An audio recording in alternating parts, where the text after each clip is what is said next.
With Zoom, it said when we were live. Is this going to show us that too, or Well, just you? it shows me that we're live right now. So just want to welcome everybody to Renewal Cast today. Thanks for joining us. We have a special guest with us today. John Harris is with us. He is the host of the podcast Conversations That Matter. You can find his stuff at worldviewconversation.com. Is that right, John? That's right. Yep. Okay. John, maybe just take a few minutes here and just tell us, briefly introduce yourself to our audience and kind of tell us how you got into podcasting and about Conversations That Matter. Yeah. So I was saved at a young age. I grew up in a pastor's household. My dad's a pastor in upstate New York. And so I kind of always grew up knowing about God. So my testimony kind of starts in a Christian home. I repented, put my trust in Christ at the age of 6, and kind of had a little bit of a crisis of faith, like a lot of kids who get saved when they're young do, in my teens, and came to the realization that it was Christ who saved me and not my decision or anything that I could do. I got involved in ministry in college. I didn't want to be a pastor. I didn't want to do anything ministry related, but I kind of got pulled into it because there really wasn't much of a Christian presence at the secular college that I went to. And so I just started a little Bible study, and it grew and became something. I think it was the second largest group on campus, which doesn't always happen. But in this particular case, there was a real hunger there, just no one standing up to represent Christ on that campus. And so from there, I got involved in college ministry and apologetics, because you have to know some of that for college ministry. And I've led a number of college career groups and campus groups, and went to seminary so I could know more, not to be a pastor, just to know more about the Bible, so I could be a better elder maybe someday, be better in my college ministry. And when I was in seminary, I just noticed that the same lies that were being told to me at secular university were coming up at a place where people were being trained to be pastors and learn the Bible. And I just was shocked at this. And I described it as Marxism probably now 5 years ago or so. I remember talking to a friend, and I said, this is kind of, these are Marxist ideas that we're learning, or that we're at least seeing take root on campus. And I didn't hear anyone talking about it. And so after I graduated, I had tried to go through the proper channels at the university, at the seminary, and kind of got shut down, more or less. And I decided that I wanted to just help prospective students who might go to the school that I was at, which was Southeastern, know what they were getting into. And I put a video together, and I was going to start a podcast just on things that interested me. I mean, my interests are pretty broad, so it wasn't necessarily going to be focused on social justice or even politics. But I put out this one video, and I didn't think it would go as viral as it did, but it went viral. And ever since then, there's just been a huge demand to talk about issues pertaining to social justice. And so I decided to take a few weeks and tackle those issues. Well, a few weeks turned into now over a year, and most of my content has been devoted to this. And I've been shocked at how fast this movement has proceeded and how little resistance it has received from those who really should be giving it some resistance, who have platforms and resources. So I'm just going to do this as long as I think the Lord is using it and wants me to do it. And so that's the gist of it. Yeah. Yeah. Well, just want you to know that, speaking for myself, I know that I've just been greatly helped. I mean, you've put some words to some of the things that I was thinking, and I know some of the people around me as well, just kind of saying, man, this just makes sense. Yeah. And just talking about one of your more recent podcasts, a popular one, Why Are All My Friends Marxist? That title just kind of strikes you there a little bit. But you said a lot of things in that podcast. Can you just take just a moment and talk a little bit about why you labeled that social justice movement Marxist? There's a lot that could be said here, but it's not pure Marxism. So a lot of, I don't want to call them nerds, but people that really get into the differences between different schools of Marxism would probably be quick to correct me and say, well, this isn't technically, the kind of Marxism that Karl Marx conceived of, and they would be right about that. Marx, we're downstream from that, and things have developed over time, and so it's kind of like putting a new engine a new engine in an old car or something, a different model. You can change kind of the aesthetics of it, but it's the same engine, and I think that's what we're looking at with critical race theory. Really, all the critical theories with what some people call it cultural Marxism, but there's been a development over time, and so what we're dealing with now in its current form is a combination of Marxism and postmodernism, and some people refer to it by the name critical theory, but it's this idea that there are the haves and there are the have-nots, and it's not necessarily along economic lines like a traditional Marxist would say, but it's along, there's other barriers, there's invisible barriers that we don't always see because we're blinded by our privilege or our understandings, and that's where the postmodernism comes in, and it will set up a hierarchy of knowledge, and so that those with the more oppression, according to the sociologists, really, since they have the godlike view, those who with more oppression have more insight into the systemic injustices that are present in society, and they are the ones with a greater insight, so they're the ones that will naturally be able to address those problems more. And so if you're a part of majority culture or a oppressive culture, you just don't have that knowledge or perspective, and it's your job to listen. And when you listen, what you end up usually hearing is some kind of redistribution scheme. So that gets back to the Marxism, some way of deplatforming traditions, symbols, figures, heroes, even financial aspects, like financial reparations would be part of this, I guess, and quotas like affirmative action and stuff, taking money from one group, giving it to another, but trying to strip majority culture of their influence. And then that's the revolution is those who have been oppressed now are going to be the ones that they're ruling, essentially. They have a say. And so that's kind of the idea. Of course, it never works out that way. It never has in any Marxist revolution. There's always a hierarchy. There's always those at the top who end up ruling, and then they usually do away with the more aggressive elements of their revolution because they're a threat to their own power. So I think right now we are seeing what really amounts to a Marxist revolution, but it's just not along those socioeconomic lines as much as it is along, in this case, racial lines, ethnic lines. We're going to see it, and we do even see it a little bit during this, Pride Month, along lines of sexual orientation, gender lines at certain times. When the Me Too movement gets back rolling again, we'll probably see more of that.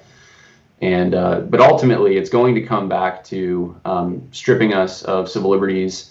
And the goal, I think, like true Marxists, is going to be to undercut. They're going to refer to it as capitalism, but really the free market, and it's unfair allocation. And so it's a more complicated way. It's perhaps a more morally usable way in an American society to market Marxism, but that's what it is at the end of the day. It gets you to the same destination. So hopefully that helps. Yeah, very much so. Yeah. Another thing that you talked about that was really eye-opening to me was just that what we're witnessing around us is just a religious movement, really. And can you briefly kind of explain that how what we're seeing around us is actually a new religion? Yeah, someone sent me this morning where George Floyd had died. There's essentially, it looks like evangelical, almost charismatic kind of evangelical worship services going on where people are getting baptized, and they have a kind of a rock band set up, and people are raising their hands. And it's interesting because I hadn't have thought of this before, but the person who had sent this to me said it looks like they almost have a shrine, like a holy site almost. And it is peculiar. You don't usually see that kind of activity around a place where someone has been murdered. And in this case, though, it's almost celebratory. It's people are confessing or lamenting their sins and receiving salvation in some way. And so that's just one little window into this. But if you really start examining this whole entire movement, you're going to find they have their own way of discovering and verifying truth, which is wholly opposed to biblical Christianity. Instead of revelation from God, it's revelation from minority perspectives, essentially. And they have their own priests because of that, their own minority figures who are able to at least temporarily absolve you of sin. They can't do that permanently, because if you're part of a majority culture in any way, you're still going to have that stain upon you. But they can at least ease your conscience in some way until I guess you have to get it, almost like going to confession in a Roman Catholic sense. They have their own holy books, sociology books that you have to read to get a perspective. They have their own salvation plan. So it starts with kind of like this almost being born again, which is getting woke, understanding the systemic injustices around you. And then you have to go and evangelize others by essentially guilting them or canceling them if they won't be guilted to your pressure. And so there's just so many areas in which you can see a parallel between Christianity or even other religions and what this is. There's so many religious components to it, and ultimately there's a final state that they're trying to achieve, which is some mode of equity. That and those holding them back from this are, of course, us. We're holding them back.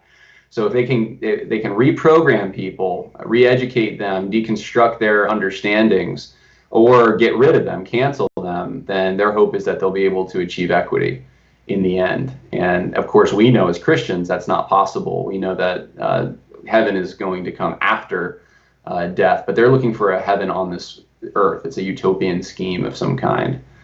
So and you can see the way that people are devoted to this. They're fanatical. They treat it like a religion. They're very devoted. In fact, a friend of my wife's was posting on social media recently how, and literally using this language, that her church that morning, it was a Sunday morning, was going to a protest. That was her church, and she cried and she had an emotional experience. And so we're seeing this with people, I think, millennials and those younger than millennials, Gen Z. They're very attracted to this, and secularism isn't cutting it. So this is kind of filling that void. What would you say, John, about if somebody asked you, are you saying that racism isn't systematic in our culture? Yeah. So it's interesting because there's a few things that the other side likes to use, and if they can prove any of these points, they think they've sold you the whole farm, and you have to kind of give in to the whole entire worldview. So one of those is systemic racism. So they will argue for the reality of it before arguing for authenticating it. So the concept, the abstract concept of systemic racism is, no one disagrees, that I know of at least, that is something that is possible, that could exist, that has existed. And one way to tell would be to look at maybe a law that would say something like, this group is favored, this group is discriminated against. And you could say, well, there's some kind of, in the system itself, built into it, in the legal code, there is a discrimination mechanism of some kind. And so that would be maybe like an obvious way to tell if something is systemic. But what they're saying, they're being kind of dishonest in the way they're approaching this, because if you say, yes, of course I believe that kind of thing is possible, then they'll say, well, it's happening now. They'll whip out some kind of some sociological figures on disparities between different groups, and then they'll say, well, it's clearly happening, and so you must take our solutions. And my response to that is, you need to prove it first that it's happening in the circumstance, and not only that, you need to prove that your solutions are going to address the problems that you're complaining about. And so in the current situation, it's this kind of invisible systemic racism that they're talking about.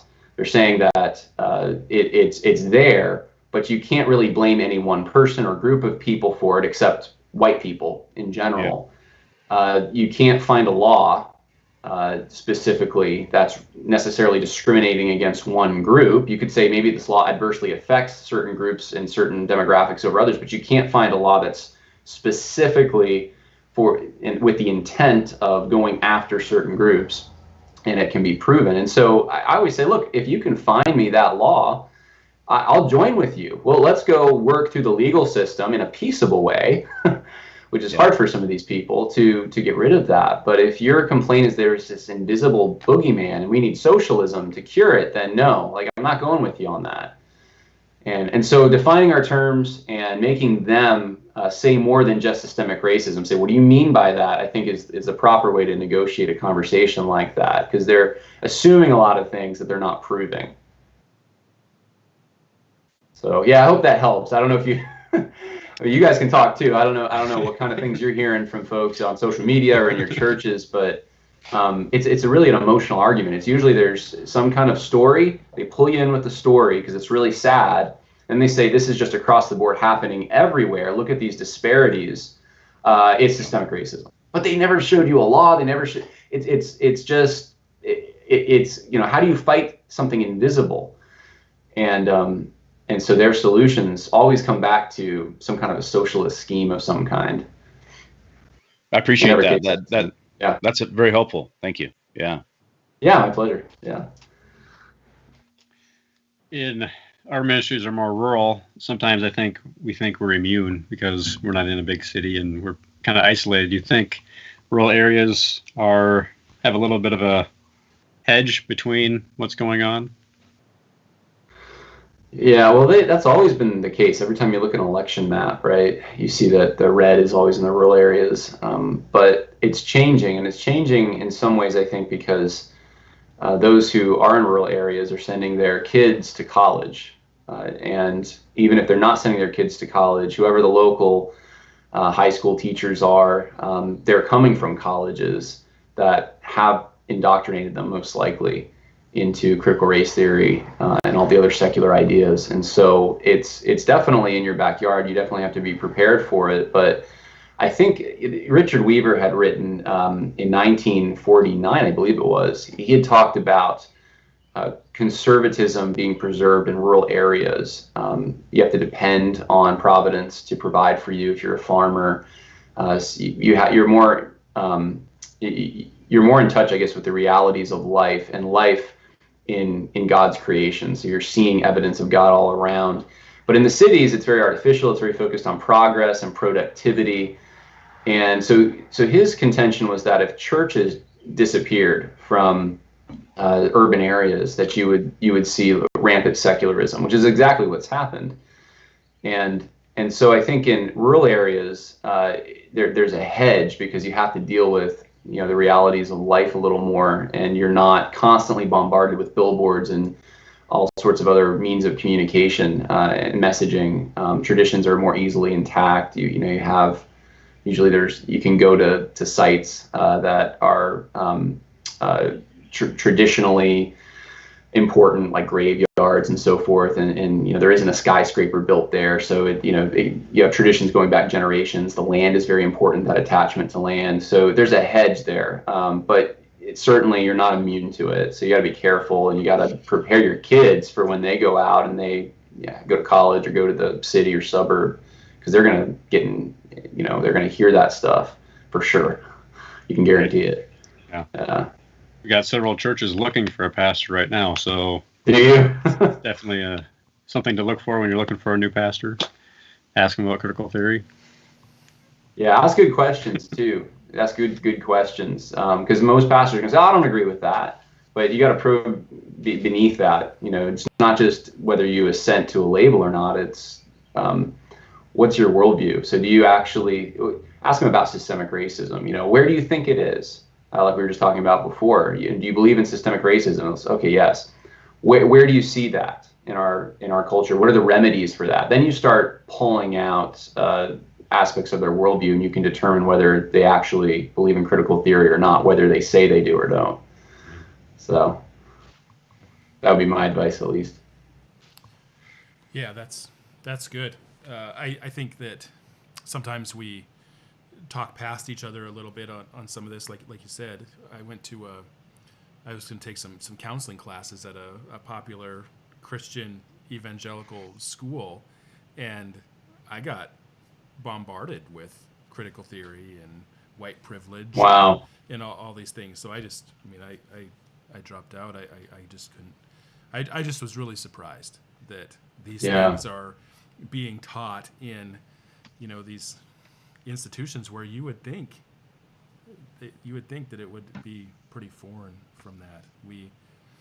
We had a study conference in our denomination a while back on women in pastoral leadership and women in ministry, and one of the things that came out pretty quick in that whole conversation is that it was about experiences of oppression, and at one point in the study conference, we were led in a prayer of lament over how we've treated women.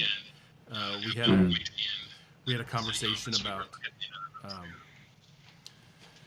We had a conversation today in our denomination about race and these things, and a lot of the solutions were pointed toward reading books, getting to know people, having conversations, and those things.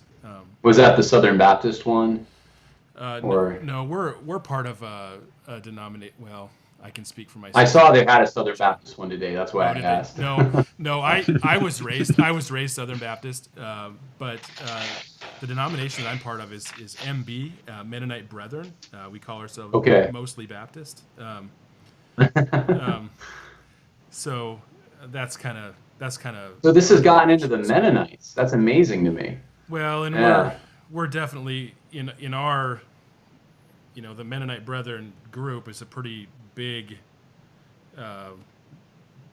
It's a small denomination, but it's a large geographical difference, and there's a pretty big difference between those on the California side, in the Pacific area. Oh yeah. We call it, and then our area in the Central District. So.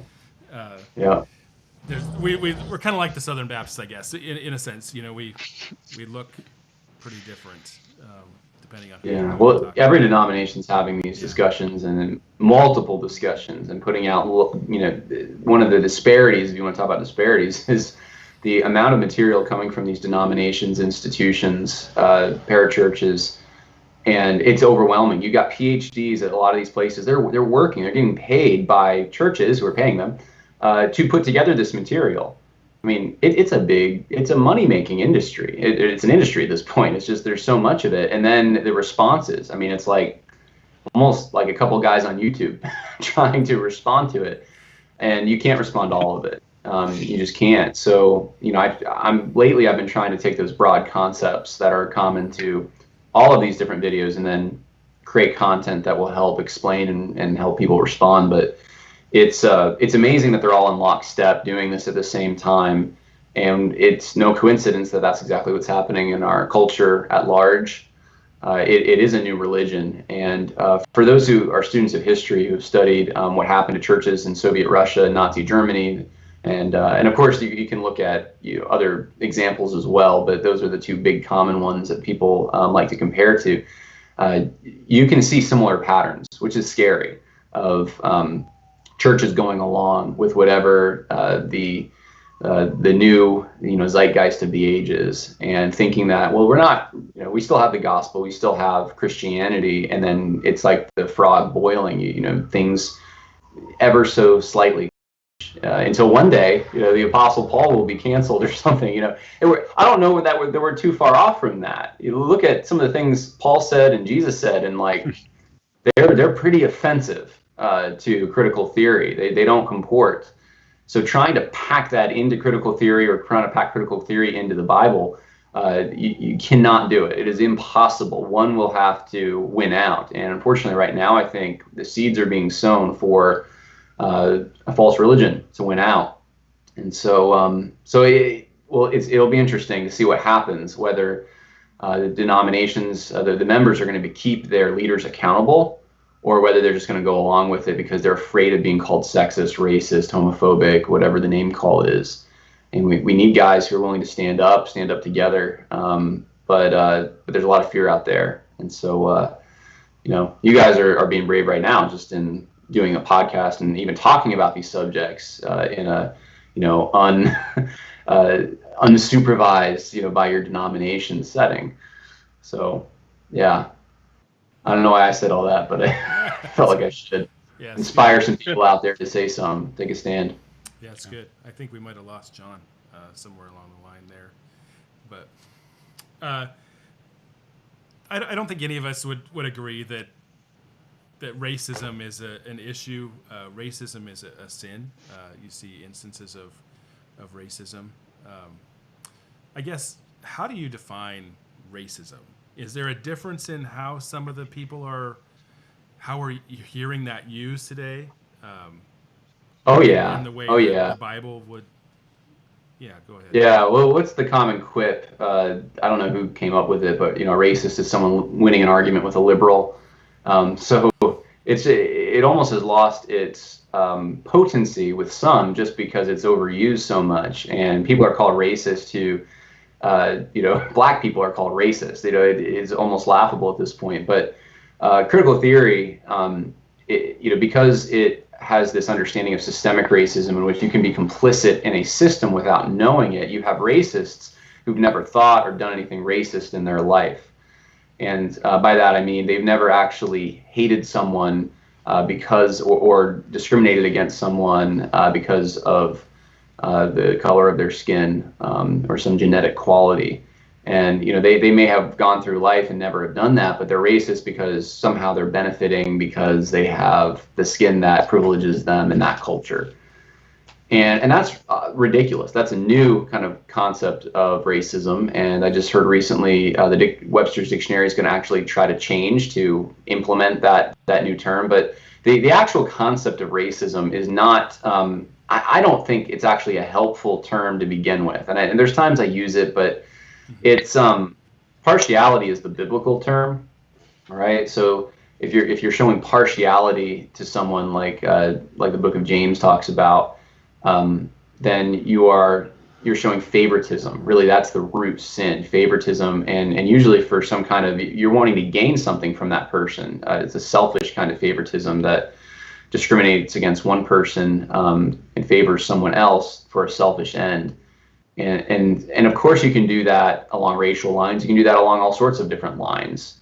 But that's the root sin. And because we've gotten so far away from that, we're so focused on race, I think we're ignoring a whole host of sins that have to do with partiality. For instance, I'll give you one example: ideological partiality. Someone who's conservative is completely discriminated against by just about every institution in our culture at this point. We've seen that over the last few weeks. That's partiality on some level, but we don't think of it in those terms. But biblically, if we're going to look at the root sin, it's partiality, not racism. And I'd like to get back to using the biblical language if possible. But yeah, you're not going to find a verse about racism in the Bible per se, Yeah, common today, they want to say it's systematic, it's unconscious even. So you're Right. part of the system and you're not even aware of it, and yet you need to repent of it. And Right. you can't repent of something you don't know about, right? Yeah. It's like that every culture you go to, or any place you go to, really. You're going to have those who are in the majority. I'll give you an example. I go to like a Six Flags theme park. I'm a little taller. I'm not like a 6'8" guy who's really having trouble, but I'm almost 6'2". So if I get in some of these rides that were made for someone that's 5'10" or 5'9", sometimes I feel like they're making them for midgets when I lock myself in. I could claim discrimination. I could say, hold on, this whole theme park, it was not built with me in mind. It's built for someone who's shorter than me. This is discrimination against height discrimination. And the reality is they have to try to come up with some medium point to be able to service the largest group of people they possibly can, right? So it's a business decision on their end, and it makes perfect sense. It's not it's not discrimination for any nefarious reason whatsoever. But under this kind of thinking, if that were a problem, if they weren't concerned about race, they were concerned about height, then, if I were someone, let's say, who was shorter, who was 5'10", then I'm guilty. I'm complicit because I'm having a more comfortable ride. And, things are more easily, on eye level for me. And that's stupid. That's ridiculous kind of thinking. But every culture you go in, you're going to find that if they don't speak your language, if they have traditions that you're not familiar with, you're going to feel like an outsider. It wasn't made for you. So what we usually do, and missionaries usually do this, like they learn the culture, they learn the language, they try to assimilate and as best they possibly can. But yeah, that there's no assimilation is bad now. That's a bad thing. And so Western European cultures of any kind, whether that's Columbus or the Old South, or I saw some weird ones. I saw the statue of Gandhi now being, I guess, questioned, and the statues of, now Washington and Jefferson high schools are being renamed and so forth. So things that come from these cultures, rather than understanding, okay, that's the culture that I live in, I'm going to understand these men, and if I want to put up a new monument or something, I can do that, but I'm leaving those alone. Now it's rip down all of the things that might be viewed as disfavoring, or they're not heroes of minority cultures or oppressed cultures. That's new, and it's not a racist thing, even in the partiality sense. But to have those heroes, but now that it's viewed that way because of a new definition, and so I don't know when it's going to start, but crosses are offensive symbols. Churches could be offensive symbols. That's the majority religion in the United States, right? So the oppressive religion. They tried to convert other religions. How horrible! That's colonialism. I mean, we're not far from that, and I don't think the Christians who are participating in this realize that narrative that they're forwarding now is going to be used against them, and it's coming really soon, I think, at least. So, yeah, we just got to stand up. We got to we got to sound the alarm on this, like you guys are trying to do, and inform our people what these things are. Keep preaching the Word of God, and preaching things. The cure for a lot of these things. A lot of these root issues are selfishness, jealousy, bitterness. Preach the opposite of that. Preach thankfulness, the providence of God. It's not white privilege is really overstated. God also has a plan. I mean, if Booker T. Washington could look at his life and say, I'm not saying slavery is good, he said essentially, but he's saying I'm glad that God used this to bring me to a place where I learned about Christ. If he can look at that, if Joseph can look at his situation and say, which you meant for evil, God used for good, as Christians, we should be able to look at the providence of God. And so I think understanding God's providence, understanding, being thankful to him for the blessings, realizing we deserve nothing, that everything that we're given is a blessing, loving people in the body of Christ that are of all different socioeconomic, racial, gender, all kinds of different backgrounds.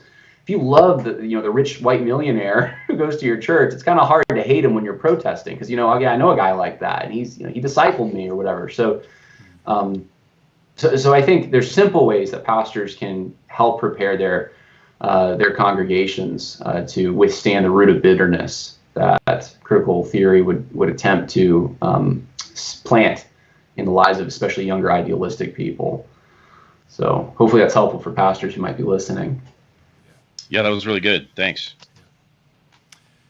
Go ahead.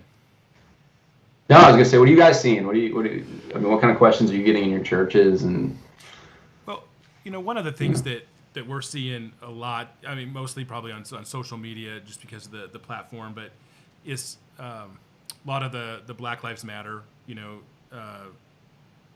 hashtag, and then people justifying, well, we're not for the organization, but we're right. But and then you kind of get the biblical examples, of, well, compare this to what Jesus said about the lost sheep. It's not that the 99 don't matter, it's that the that the one that he went and found was mad, or and there's there's a Right, whole host of right, different right. illustrations out there.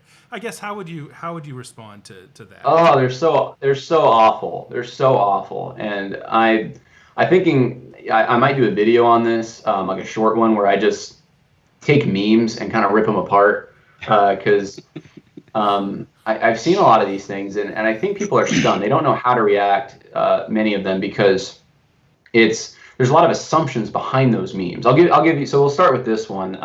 This is a very common one, but you're sitting at a restaurant. There's four of you, and the one guy doesn't get served, right? And so he's being discriminated against by the waiter. And so if he says basically my situation here matters, but I don't have food, and you say, well, all of our situations matter. That's ridiculous because he's the one without food, and they try to make a comparison. It's like that's like saying all lives matter. Well, here's the problem with that analogy. You're not at a table with four people and one of them didn't get served. You're in a restaurant. I like to change the analogy. You're in a restaurant and you're looking around, and there's all kinds of tables in there with all kinds of different people, and some people have been served and some people haven't been served. And it's not even clear that it's along racial lines or anything like that. It's just some people have and some people haven't. And you look at certain tables, and at those tables, the waiter didn't even do anything. Thieves came in and stole the food. do those people matter, right? So if you have a bigger picture, what they want to do is they want to focus in. This is how it always works. Critical race theory, by the way, works this way. Richard Delgado talks about this in his book a little bit, but they want you to focus on a narrative, like a story that you can really identify with, and then you cry about, attach yourself to emotionally, and just look at that story. And then we're going to do the jump at the end of the story and tell you this is systemic, this is happening all over the place, you don't realize it. But because there's millions of dollars being pumped in to just focus on that one table where that one person is being discriminated against in some way, we're not looking at the various waiters in the restaurant. I mean, look, let's say you have one racist waiter, who's not servicing a certain demographic. Does that mean it's systemic? That means you get rid of the one guy and you're good, right?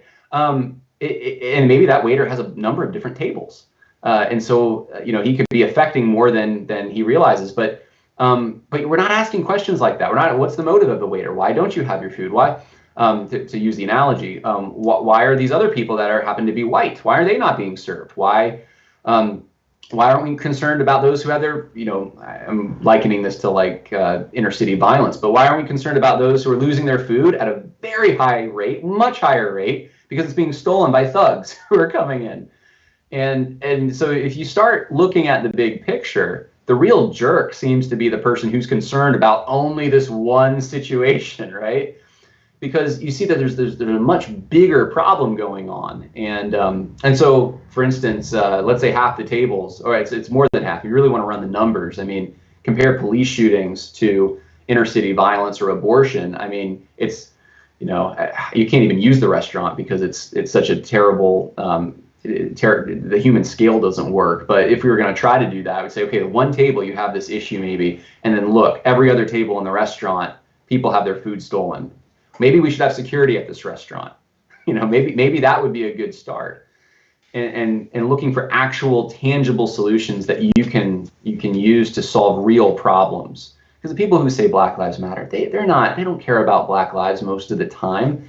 They heard a story, they're emotionally into it, but they're not looking at, because a story of gang violence isn't thrust in their face, because a story of abortion isn't thrust in their face, they're not emotionally connecting to those things. But if we're gonna, if we're gonna be people who believe in truth, we got to have a paradigm that makes sense of all the facts involved and situations. So that's a long way to respond to it.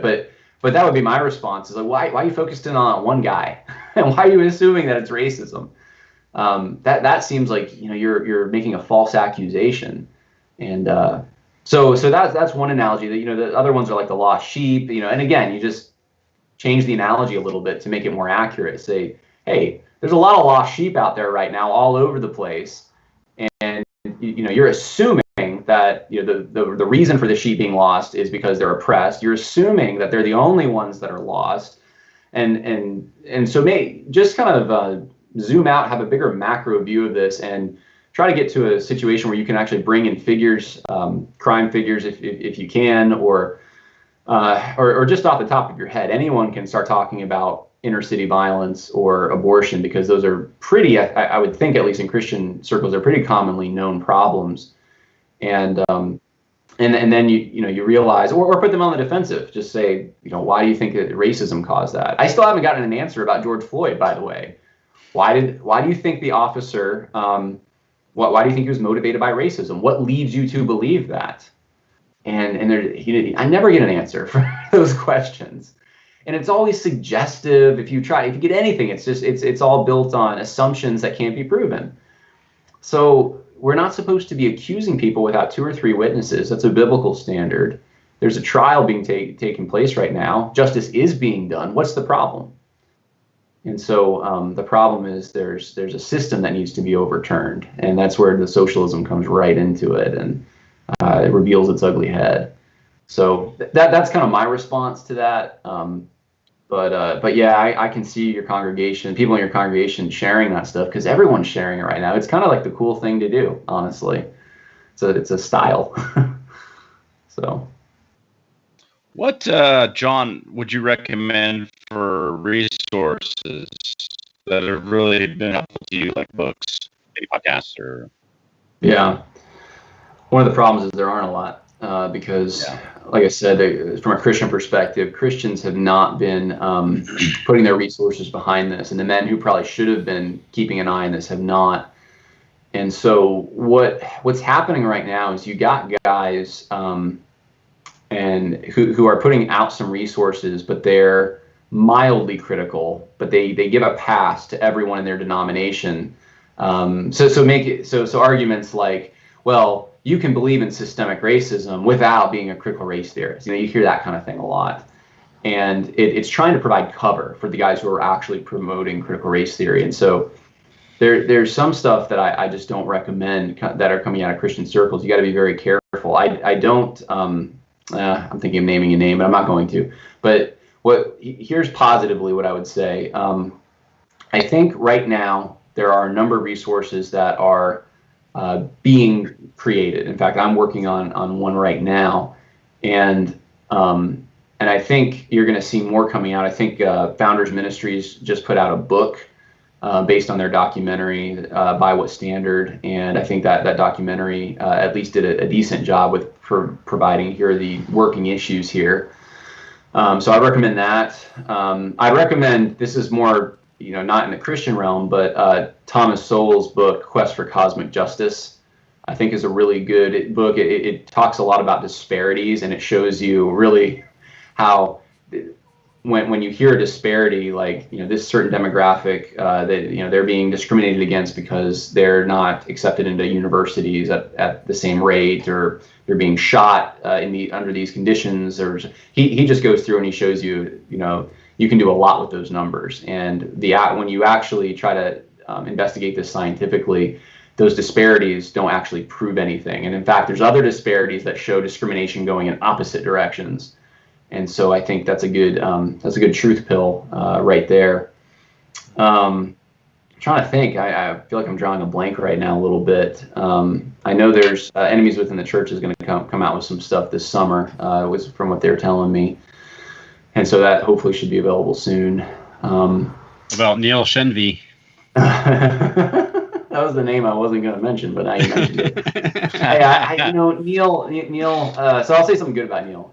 One of the things about Neil that I like is that, so he comes from more of like a engineer background, kind of, or I think he was a chemist or an engineer, but he kind of approaches it that way, and so it's very abstract. It's very kind of cut and dry abstract. Here's when he does reviews of books, it's kind of like here's what this book says, and I think the wheels start coming off though with his critiquing, and I don't know if he sees it or not, but he's one of these guys I think who tends to provide cover, and it's not a surprise. He goes to J.D. Greer's church.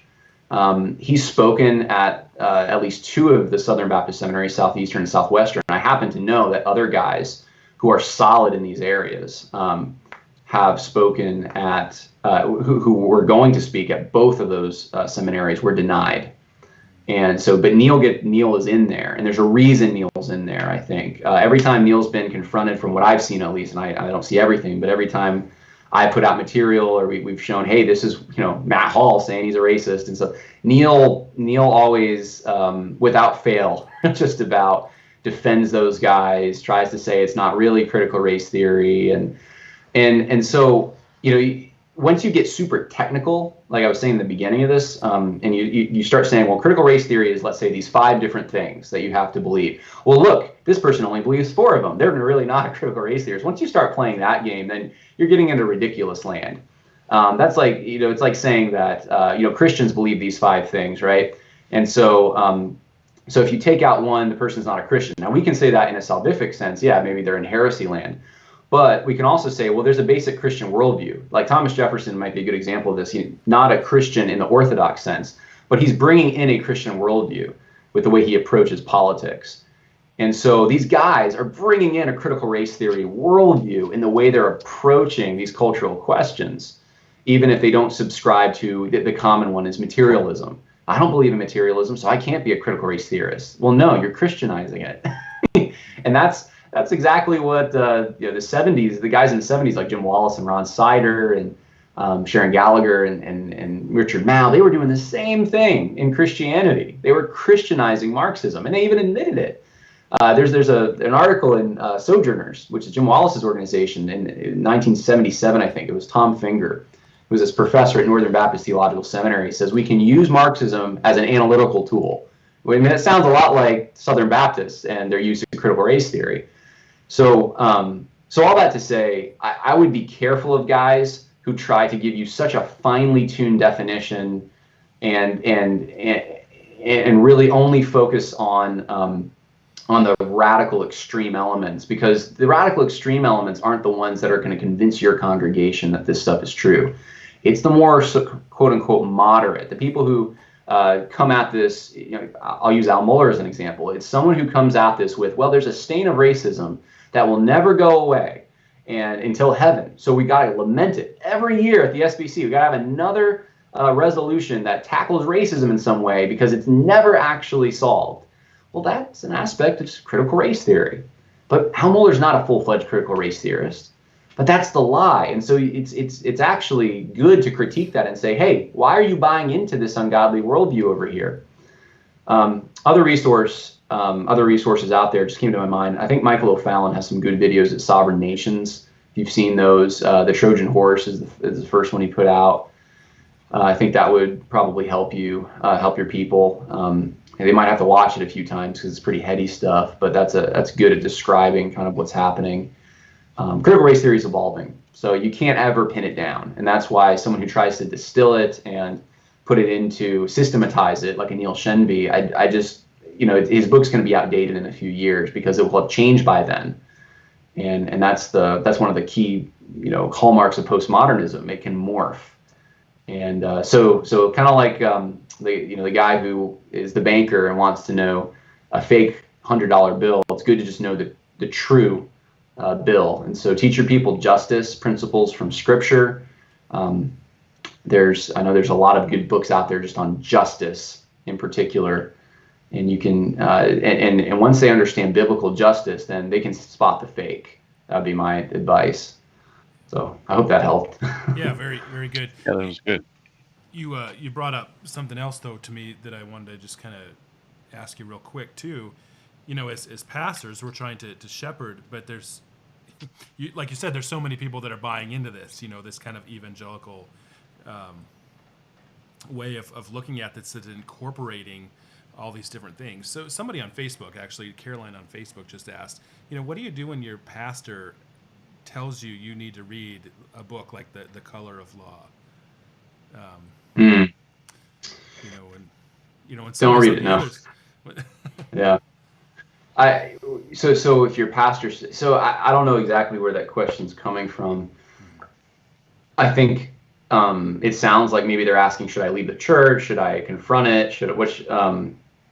I'm getting a lot of questions like that. People now trying to start their own churches because their pastor, did this, started praying a prayer of lamentation that was completely chock full of this stuff, or is trying to push books like that.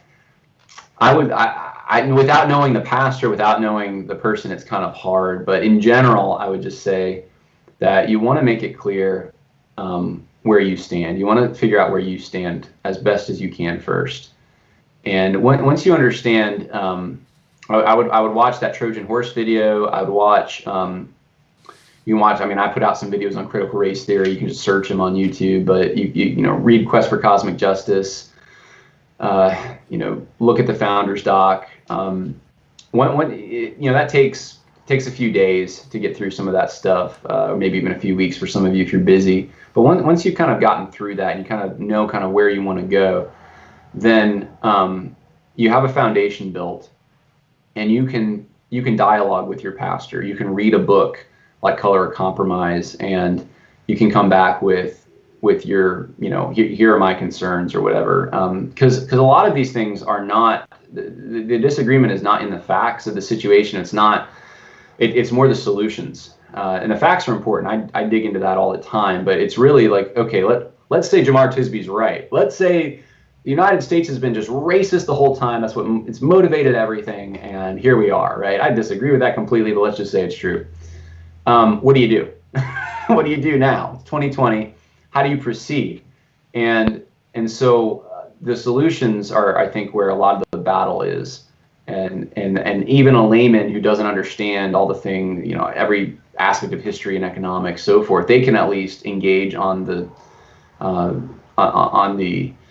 moral dimension, the ethical dimension of the solutions to these things. And that's where I would try to talk with a pastor. Say, okay, so what do you want me to do with this? What do you is there a problem in our church presently? Where do you identify it in our church? Something you both know about. How would you biblically approach this issue? Because look, if you really have racists in your church, like real racists, that's a church discipline issue. They're showing partiality, and they've been confronted, and then 2 or 3 witnesses, and then that needs to be progressed to disciplining someone from the church if it's real racism, right? That you're seeing. But if it's not, if it's this fake stuff, that's just lamenting, what our grandfathers did or something, then where do you see this in Scripture? You don't see that anywhere in Scripture. Every corporate apology in the Old Testament is it's for sins that those who are apologizing for them were actually participating in some way. So if it was their fathers who had broken the covenant of God, they are also breaking the covenant of God. They're continuing on a bad tradition. So they don't apologize for their father's sins. It's just that they're in that tradition, and that's where they learned to break God's covenant. But it's vertically, it's to God. It's I've seen some of these ridiculous apologies. If you need to go and to your brothers in the black community or something, it's like, no, you don't. You didn't do anything to them. If you did, then go to the ones that you wronged. But it's not how biblical restitution works. So you immediately you're bringing in Marxist concepts when you do that. And so I would just flesh out some of these things with the pastor, and if the pastor refuses, to converse, or if the pastor decides that he doesn't like the biblical solutions, he's going to do his own thing, then I think it's time to start looking for another church. And just make it very clear, though, that's why you're looking. That's why you're leaving, is because of these views. Rather than just leaving without saying anything, because there might be others in the congregation who know something's wrong, but they just can't put their finger on it. And so the discussion needs to happen. You always hear, we need to have a discussion on race, but no one ever wants to have it. The people who say that don't want a real discussion. So have a real discussion, and it's not about race, it's about social justice.